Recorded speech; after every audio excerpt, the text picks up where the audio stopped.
तो ब्रेक के बाद स्वागत है आपका। आप सभी देख रहे हैं न्यूज इंडिया और बिहार की सियासी हलचल पर लगातार हमारी नजर बनी हुई है। स्टूडियो में खास मेहमान हमारे साथ जुड़े हुए हैं और मेरे साथ मेरी सहयोगी भी है पूजा। बिल्कुल, और देखिए इससे पहले हम अपने गेस्ट का रुख करें, एक बड़ी खबर आ रही है। वो बड़ी खबर आपको बता दें, बिहार की सियासत से जुड़ी इस वक्त की बड़ी खबर। बिहार में सियासी हलचल तेज हो चुका है और ऐसे में न्यूज इंडिया के पास पुख्ता जानकारी है। आज नीतीश कुमार अपना इस्तीफा सौंपेंगे। थोड़ी ही देर में सीएम नीतीश कुमार इस्तीफा सौंप देंगे मुख्यमंत्री पद से। थोड़ी देर में जेडीयू विधायक दल की बैठक होगी और देखिए खबरें निकलकर सामने आ रही है कि इस्तीफा देने के लिए निकल चुके हैं नीतीश कुमार और अब से बस कुछ ही देर बाद इस्तीफा दे देंगे नीतीश कुमार। क्योंकि देखिए असमंजस की स्थिति बनी हुई थी, क्योंकि बीजेपी का कहना था कि आप पहले इस्तीफा दीजिए और उसके बाद समर्थन पत्र दिया जाएगा। लेकिन अब खबरें सामने आ रही है कि नीतीश कुमार इस बात पर राजी हो चुके हैं, क्योंकि बीजेपी ने यह स्पष्ट किया था कि पहले आप इस्तीफा देंगे और उसके बाद समर्थन पत्र मिलेगा। लेकिन जेडीयू के कुछ नेताओं को, कुछ विधायकों का यह कहना था कि पहले समर्थन पत्र ले लीजिए, क्योंकि देखिए बिहार में इस वक्त खेला हो रहा है, भरोसा नहीं नजर आ रहा था। लेकिन चलिए अब स्थिति ये साफ होती नजर आ रही है कि पहले नीतीश कुमार इस्तीफा देंगे और इस्तीफा देने के लिए वो निकल चुके हैं। बिल्कुल, और इस्तीफा देने के लिए सीएम नीतीश कुमार निकल चुके हैं। बैठकों का दौर भी लगातार जारी है। बैठक भी शुरू हो गई है। 11:45 पर सीएम राजभवन पहुंचेंगे और राज्यपाल राजेंद्र विश्वनाथ आलेकर को इस्तीफा सौंप देंगे और इस्तीफा देने के बाद सीएम पद की शपथ लेंगे और मुख्यमंत्री एक बार फिर से बनेंगे नीतीश कुमार।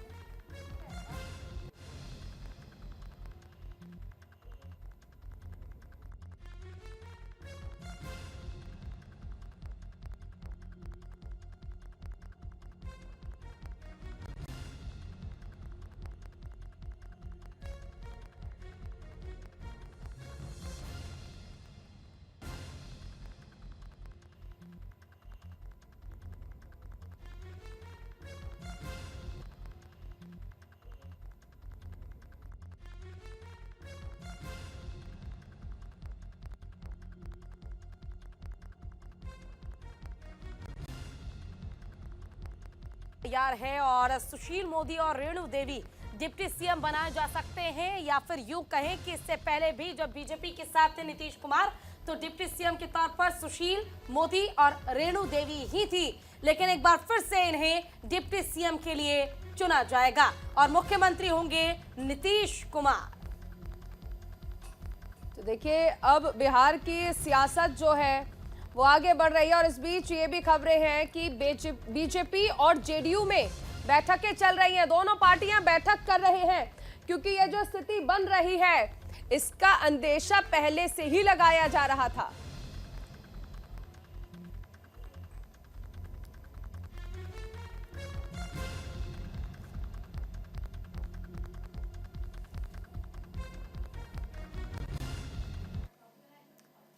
चलिए इस बीच एक और बड़ी खबर आ रही है पटना से, जहां पर बीजेपी और जेडीयू दोनों ही पार्टियां अपनी अपनी बैठक कर रही है। बिल्कुल, तो पटना में बीजेपी और जेडीयू की बैठक लगातार जारी है। भारतीय जनता पार्टी के साथ जाने के लिए लालू प्रसाद को धोखा देने के बाद नीतीश कुमार तैयार है और एनडीए का गठन होगा। तो सबसे बड़ा सवाल यही है कि मुख्यमंत्री बनने के लिए एक बार फिर से नीतीश कुमार मुख्यमंत्री पद से इस्तीफा देंगे और साफ तौर पर भारतीय जनता पार्टी की ओर से कहा गया कि पहले आप सीएम पद से इस्तीफा दीजिए, उसके बाद समर्थन दिया जाएगा बीजेपी की ओर से और बिहार में सरकार बनेगी एनडीए की। और जो देखिए कहा जा रहा था कि विधानसभा को भंग किया जाएगा, आज वो होने के लिए तैयार है। नीतीश कुमार कुछ ही देर में इस्तीफा सौंप देंगे, राजभवन वो पहुंचेंगे और राज्यपाल विश्वनाथ आलेकर से मुलाकात करेंगे और राजभवन में सुरक्षा व्यवस्था बढ़ा दी गई है।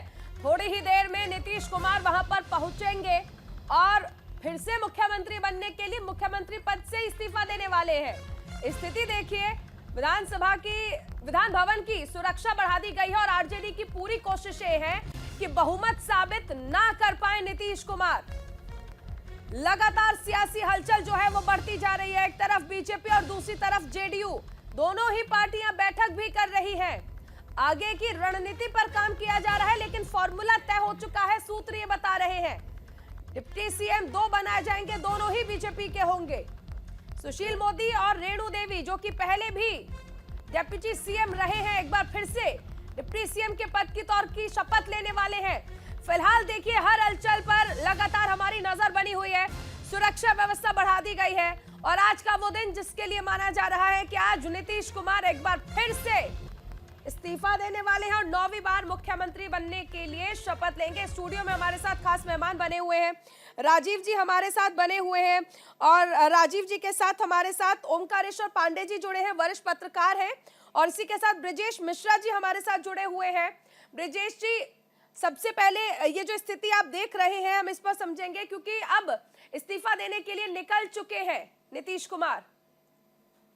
देखिए चारुल, इससे पहले जो इस्तीफा देंगे उसके बाद जो बीजेपी की बैठक हो रही है, जो हमारे सूत्र बता रहे हैं कि बीजेपी के जितने भी विधायक हैं वो एक अन्य मार्ग आएंगे, सीएम आवास आएंगे, वहां पर एनडीए की एक बैठक होगी और वहां पर एनडीए विधानसभा मंडल की एक बैठक होगी जिसमें नीतीश कुमार को नेता चुना जाएगा और बीजेपी की तरफ से जो भी नाम तय होंगे पार्टी की तरफ से जो बैठक में होंगे उसमें डिप्टी सीएम के तौर पे होगा।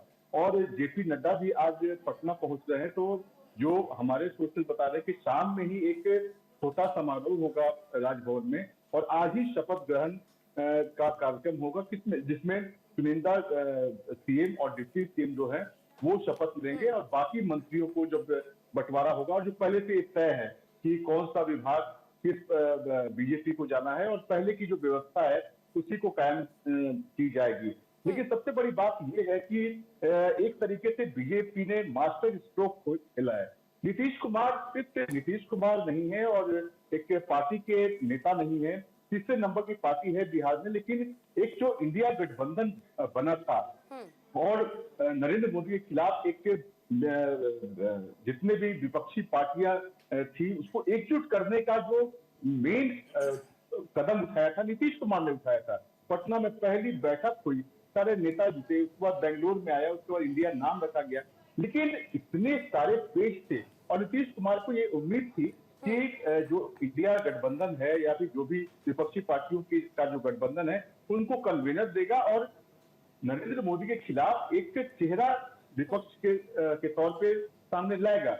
और ये नीतीश कुमार के लिए विन विन सिचुएशन था, क्योंकि वो अगर नरेंद्र मोदी के खिलाफ एक चेहरा बनते विपक्षी पार्टियों का तो एक बड़ी जीत उनके लिए होती। चलिए ठीक है, हमारे साथ ओंकारेश्वर जी भी जुड़े हुए हैं। सबसे पहले तो देखिए ओंकारेश्वर जी, जिस तरह से ये स्थिति जो भूचाल है बिहार में नीतीश कुमार के कारण, ये पहली बार नहीं है, इससे पहले भी कई बार हो चुकी है, लेकिन इस बार जब नीतीश कुमार जिन्हें कुर्सी का लोभ है और एक तरफ बीजेपी जिसे सत्ता का लोभ है, इन दोनों का जो इस बार गठजोड़ है, इसको लेकर आपसे समझना चाहूंगी कि क्या नीतीश कुमार के साथ जब इस बार एनडीए तैयार होगी तो नीतीश कुमार के ऊपर एक अलग सा प्रेशर होगा? बहुत ज्यादा प्रेशर होगा नीतीश कुमार के ऊपर। नीतीश कुमार एक समय अपने आप को एक आदर्शवादी सिद्धांतवादी नेता के रूप में स्थापित करने की कोशिशों में लगे हुए थे। आपको याद होगा कि एक बार जब गैसल ट्रेन दुर्घटना हुई थी तो उन्होंने ट्रेन दुर्घटना की जिम्मेवारी लेकर इस्तीफा दे दिया था। लेकिन 2013 में एनडीए से वो तब अलग हुए थे जिस समय प्रधानमंत्री के रूप में नरेंद्र मोदी जी का नाम सामने आया था। तो जैसे ही उनका नाम सामने आया उन्होंने उस पार्टी को छोड़ दिया था, एनडीए गठबंधन को छोड़ दिया था। इसी तरह 2014 में उन्होंने जब उनकी पार्टी अच्छा परफॉर्म नहीं कर पाई थी राज्य में लोकसभा चुनाव में, तो उसकी जिम्मेवारी ली और पार्टी से इस्तीफा दे दिया था मुख्यमंत्री पद से और जीतन राम मांझी को मुख्यमंत्री बनाया था। लेकिन 10 महीने बाद ही जब वो जीतन राम मांझी को हटाने लगे और जीतन राम मांझी इसके लिए तैयार नहीं हुए तो उनको पार्टी से निकाल दिया गया और अल्टीमेटली उनको हटा के वापस जो है वो सत्ता में आ गए थे। तो एक तरह से आज जनता कह रही है कि नीतीश कुमार सत्ता में आते हैं लेकिन समझ में नहीं आते। यह कौन सी राजनीति है, ये बिहार की जनता और देश की जनता भी समझना चाहती है। आया राम गया राम जो किस्सा चलता था शुरुआत के दिनों में, जब हरियाणा में एक गया लाल करके एक विधायक हुआ करते थे जिन्होंने दिन में 2 बार पार्टी बदली और एक 15 दिन में 3 बार उन्होंने डिफेक्शन किया। उसी तरह से गुजरात में हजूरिया और खजूरिया की बात होती थी। उसके बाद 1985 में ये जो कानून बना दल बदल विरोधी कानून, आप देखिए कि दल बदल विरोधी कानून का मूल ये है कि अगर एक चुना हुआ विधायक या सांसद अपनी पार्टी को छोड़ के किसी और पार्टी में जाता है तो उस पर दल बदल विरोधी कानून लगता है और वो अयोग्य करार दिया जाता है। लेकिन अगर समूह में कोई दल बदल करता है तो उस पर यह कानून लागू नहीं होता। तो मुझे लगता है कि आज के संदर्भों में यह दल बदल कानून भी जो है वो अप्रासंगिक हो गया है या नए सिरे से उसको देखने की जरूरत है, क्योंकि नीतीश कुमार ही नहीं, देश के कई राज्यों में ऐसे डिफेक्शन हुए हैं और लगातार हो रहे हैं। कई डिफेक्शन हुए भी हैं। मैं राजीव जी आपके पास आना चाहूंगी। ये जो हम स्थिति देख रहे हैं, जिस तरह हम जिक्र भी कर रहे हैं कि बीजेपी कह रही थी कि पहले आप इस्तीफा दीजिए तब हम समर्थन देंगे, जेडीयू कह रहे थे आप पहले समर्थन दीजिए तब हम इस्तीफा देंगे। अगर नीतीश कुमार इस्तीफा दे देते हैं, हालांकि वो निकल चुके हैं इस्तीफा देने के लिए, एक क्योंकि संभावनाएं बनी रहती हैं, अगर ऐसा हो जाए कि नीतीश इस्तीफा दे दें और बीजेपी समर्थन ना दे, उस स्थिति में क्या होगा?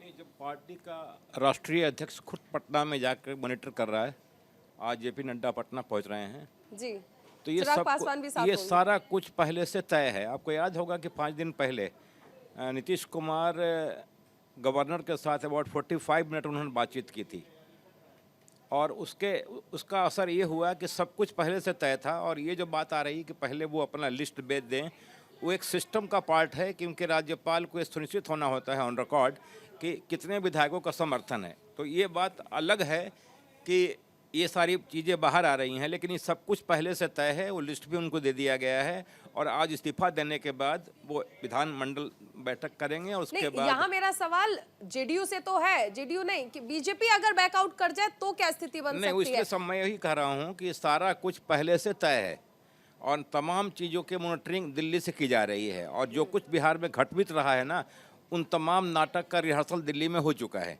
तो निश्चित तौर पे जो कुछ हो रहा है उसमें कुछ भी नया नहीं है, सब प्लान बे में हो रहा है और उसी के अनुसार ये नीतीश कुमार आगे बढ़ रहे हैं और आज शाम में शायद वो शपथ भी ले लेंगे। ठीक है, ब्रिजेश जी आपसे जानना चाहूंगी, देखिए जिस तरह की स्थिति है और साफ तौर पर कहा जा रहा है जेडीयू के लिए, खासकर नीतीश कुमार के लिए, कि नीतीश कुमार को ये समझ आ चुका है कि मोदी है तो जीत की गारंटी है। लेकिन अगर जीत की गारंटी की बात जेडीयू के लिए की जा रही है और वाकई बीजेपी इतनी बड़ी पार्टी है और बीजेपी की जो लोकप्रियता है आज पूरा संसार जानता है, बावजूद इसके ऐसी क्या विवशता आ गई कि नीतीश कुमार के लिए दरवाजे बंद करने के बावजूद बिहार की राजनीति से लेकर राष्ट्र की राजनीति के लिए एक बार फिर से नीतीश कुमार के लिए दरवाजे खोलने पड़ गए हैं और इस बार देखिए दोनों बाहें पसारे बीजेपी तैयार है उनके स्वागत के लिए। चारुल, एक आप जानती होंगी कि विद्यार्थी जितना भी तेज होना, जब एग्जाम का समय आता है तो उसको कंफ्यूजन रहता है और वो गेट पे भी किताब पढ़ता रहता है कि कौन सा अगर का कोई प्रश्न का जवाब उचित नहीं होगा। आप तो इतना बड़ा एजेंसी चलाते हैं, उसमें हम लोग जब तक कंफर्म बात नहीं होगी कोई बात का नहीं कहा जा सकता।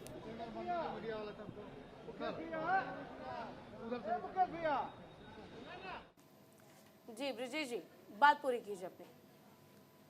मैंने पहले भी कहा था 3 फोर्सेज हैं और 2 फोर्सेज जिसके साथ भी रहेंगे स्थिति उसके साथ जाएगी। तो बीजेपी कहीं भी बिहार कमजोर है, क्योंकि इतने साल में बीजेपी ने एक नेता पैदा नहीं किया है जो मुख्यमंत्री बन सके। ये भी सच्चाई है बीजेपी के लिए। और नीतीश कुमार एक चेहरा है, विश्वसनीय चेहरा है। हालांकि बिहार में अगर आम लोगों से बात करें तो वो चेहरा विश्वसनीयता, लेकिन नीतीश कुमार के लिए तो ये भी कहा जा रहा है ब्रिजेश जी कि इस बार बिहार की जनता नीतीश कुमार को नकार देगी, क्योंकि बहुत सी ऐसी चीजें हैं, चाहे पेपर लीक मामला हो या फिर जो बार बार कॉम्पिटिटिव एग्जाम के लिए तैयारी की गई उनके पेपर्स भी पहले भी लीक हुए, तमाम सुरक्षा व्यवस्था को लेकर भी सवाल खड़े किए गए, नौकरी न देने के भी सवाल खड़े किए गए नीतीश कुमार पर। तो इस बार बिहार की जनता नीतीश कुमार पर भरोसा नहीं करेगी, ऐसा कहना है। देखिए चारू, स्थितियां क्या होती हैं वो तो चुनाव के, क्योंकि एक बड़ा मुद्दा है, जब स्टेट का मुद्दा होगा तब नीतीश कुमार आएंगे। लेकिन जब ही अभी जो है देश का चुनाव होने जा रहा है, लोकसभा चुनाव होने जा रहा है, उसमें नीतीश कुमार एक फोर्स हैं। कोई माने या ना माने, उन्होंने एक वोट बैंक तैयार कर लिया है। वो महिलाओं का वोट बैंक है, कुर्मी का वोट बैंक है, कुशवाहा का वोट बैंक है तो खासकर महिलाओं का वोट बैंक है, युवाओं में उनके खिलाफ गुस्सा है क्योंकि वो रोजगार नहीं दे रहे हैं। लेकिन जो अभी जो टीचर बहाली हुई है उसमें वो एक पॉजिटिव चीज हुआ है कि जितनी भी बहालियां हुई हैं वो बिना पैसे का हुआ है, जितने भी ट्रांसफर हुए हैं वो बिना पैसे के हुए हैं, तो एक उनके लिए पॉजिटिव चीज हुई है। नहीं, लेकिन और जहां लेकिन तक चुनाव से पहले अगर स्थिति बार बार बदलते रहेंगे, मैं ओमकारेश्वर जी आपसे जवाब लूंगी, ये एक के बाद एक स्थिति बदल रहे हैं। अभी तक विपक्ष को एकजुट कर रहे थे, चलिए ठीक है, राजनीति है, राजनीतिक पार्टियों को आप बयानबाजी देकर साइड कर देंगे, आरोप लगा लेंगे, लेकिन जनता के सामने कैसे जाएंगे? अभी तक आप विपक्ष के गुण गा रहे थे, कांग्रेस अच्छी बता रहे थे, आम आदमी पार्टी अच्छी बता रहे थे, तमाम विपक्ष को अच्छा बता रहे थे, अब उनकी बुराई करेंगे, आप कहेंगे बीजेपी अच्छी है। तो जनता के मन में एक जो थ्योरी सेट होती है उसे बार बार धूमिल कर रहे हैं नीतीश कुमार, अपनी भी इससे वो अपनी जो साख है उसे भी धूमिल कर रहे हैं। नहीं, उनकी साख का तो अब सवाल नहीं बचा। अब किसी के मन में उनके प्रति कोई साख किसी भी पार्टी में नहीं रह गया है। भारतीय जनता पार्टी के मन में भी नहीं था, तभी भारतीय जनता पार्टी के नेताओं ने ये बाकायदा ऐलान किया था कि उनके लिए हमेशा के लिए दरवाजे बंद हो चुके हैं। तो उनकी साख का तो सवाल नहीं है। सवाल इस बात का है कि जिस नीतीश कुमार ने बिहार में जातीय जनगणना कराई, जातीय जनगणना के आधार पर आरक्षण दिया, अब उसी जातीय जनगणना के विरोध में खड़े होने वाले भारतीय जनता पार्टी के लोग उनके समर्थन में आ रहे हैं। तो सवाल ये भी है कि क्या जातीय जनगणना जो नीतीश कुमार ने बिहार में कराई, क्या वो पूरे देश में कराई जाएगी? क्या जातीय आधारित जो आरक्षण बिहार में नीतीश कुमार ने दिया, क्या वो पूरे देश में दिया जाएगा?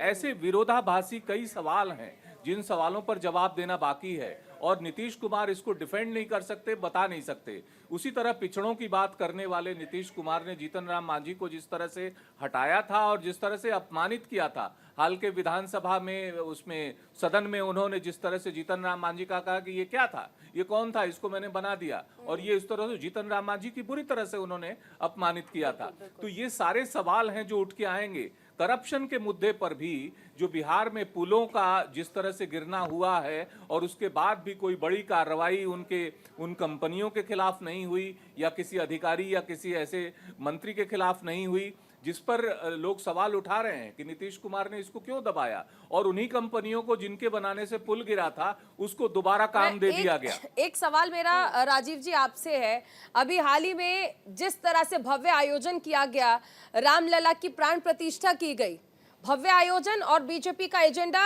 प्रभु राम को लेकर हमेशा से रहा है, राम मंदिर को लेकर हमेशा से बीजेपी ने अग्रसरता दिखाई है, आगे बढ़े हैं। लेकिन दूसरी तरफ जेडीयू के मंत्री जो कि मानस को लेकर विवादित बयान दे रहे थे, राम पर सवाल उठा रहे थे, अब क्या ये मान लिया जाए कि सत्ता के लिए प्रभु राम पर भी इन्होंने कॉम्प्रोमाइज कर दिया है कि बीजेपी ने? फिर निश्चित रूप से बीजेपी की कोशिश है कि वो हिंदू उभार एक बार फिर से उभरे। जिस तरीके से राम मंदिर के इशू पर यह सरकार 2 बार बनी दिल्ली में, केंद्र की सरकार, तो राम मंदिर के प्राण प्रतिष्ठा के बाद नीतीश कुमार के लिए और मुश्किल ये हो गया था कि जो अगड़ी जातियां हैं जो बीजेपी के साथ हैं वो बिहार में लामबंद होंगी। और दूसरी बात, उसी दौरान 24 घंटे के अंदर एक और घटना घटी जो आम तौर पे 26 जनवरी को होता है, वो 25 जनवरी को होता है। वो उन्होंने कर्पूरी ठाकुर जो बैकवर्ड के एक चेहरा हैं बिहार में, और सभी पार्टियां उनको एक आइकन के रूप में देखती है, तो कर्पूरी ठाकुर को मरणोपरांत भारत रत्न देने के बाद एक बैकवर्ड पार्टियां भी बीजेपी के पास जाती हुई दिख रही थी। इन्हीं आशंकाओं के तहत नीतीश कुमार को लगा कि अगर बैकवर्ड भी जो थोड़ा बहुत हमारे साथ हैं या होंगे, वो भी अलग बीजेपी के से शिफ्ट कर सकते हैं। सुन लेते हैं। मीडिया से बात करने की, मीडिया ने बात करने की कोशिशें की है, लेकिन फिलहाल बच रहे हैं क्योंकि देखिए स्थिति ऐसी है, ऊहापोह की जो स्थिति बनी हुई है, ऐसे में कुछ भी कहना जल्दबाजी नजर आएगी। और लगातार हालांकि मीडिया उनका रिएक्शन लेने की कोशिश करेगी, उनसे जानने की कोशिश करेगी कि इस मौजूदा स्थिति को वो किस तरह से देखते हैं। ये खास चर्चा, अहम चर्चा इसी तरह से जारी रहेगी। एक छोटा सा ब्रेक, जल्द लौटेंगे, बने रहिए न्यूज़ इंडिया के साथ।